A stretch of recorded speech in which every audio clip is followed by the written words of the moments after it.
पिछले कुछ साल से एजीआर को लेकर सरकार और टेलीकॉम कंपनियों के बीच एक बहस चल रही थी, जिसको अक्टूबर 2019 में क्लियर किया गया था।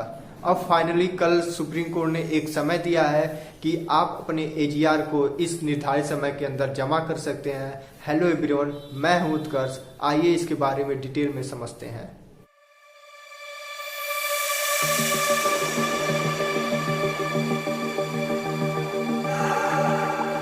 इन सारे मसलों को समझने के लिए पहले हमें ये समझना होगा कि एजीआर क्या होता है। एजीआर का full form adjusted gross revenue होता है, जो कि 1999 में आया था। बेसिकली ये जो टेलीकॉम कंपनियों के लिए एक ऑफर था गवर्नमेंट की तरफ से, जिसमें ये कहा गया था कि आप हमारे देश में टेलीकॉम का विस्तार करिए और उसके बदले में आप अपने रेवेन्यू का कुछ परसेंट हमें दीजिए। पहले जब ये रेवेन्यू परसेंट जो था वो पहले 15% था, फिर उसे घटाकर 13% किया गया था और फाइनली 2013 में उसे 8% किया गया है। ये टेलीकॉम कंपनियां दो तरह से पैसे कमाती हैं।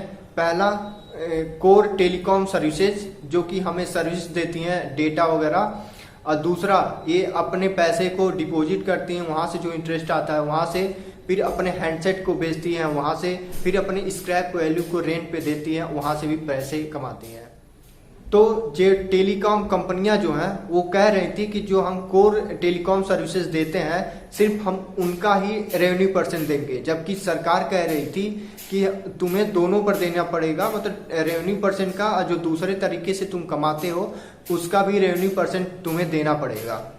इस पर ही दोनों में सहमति नहीं बन पा रही थी, तो ये 2005 में ये जो बहस थी हाई कोर्ट में चली गई। और जब कोर्ट में चली गई तो आप तो जानते हैं ये कोर्ट में बहुत समय लग जाता है किसी भी केस को फाइनल होने में, और यह केस इतना लंबा चला कि इसका जो फाइनल डिसीजन है वो अक्टूबर 2019 में आया, जो कि फैसला सरकार की तरफ ही था, जिसमें कहा गया था कि टेलीकॉम कंपनियां जो दोनों तरह से रेवेन्यू जनरेट करती हैं उन्हें दोनों का रेवेन्यू परसेंट देना पड़ेगा, जो कि अमाउंट बहुत ज़्यादा था, 1.4 लाख करोड़, जिसमें एयरटेल, आइडिया और वोडाफोन का सबसे ज़्यादा अमाउंट था।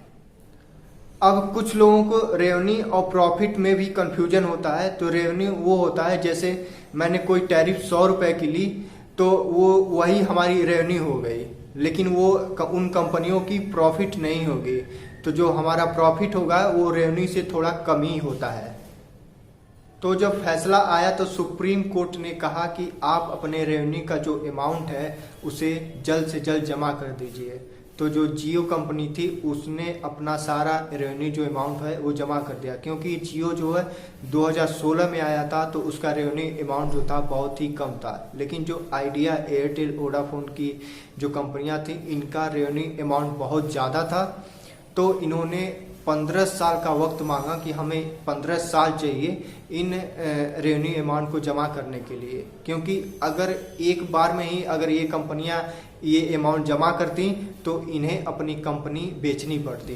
अगर ये अपनी कंपनी बेचती तो मार्केट में मोनोपोली आ जाता। मोनोपोली मतलब मार्केट में सिर्फ एक ही कंपनी राज करती, वो थी जियो, और वो अपनी मनमानी करती। किसी भी मार्केट को चलाने के लिए एक कंपटीशन का रहना बहुत ज़रूरी है।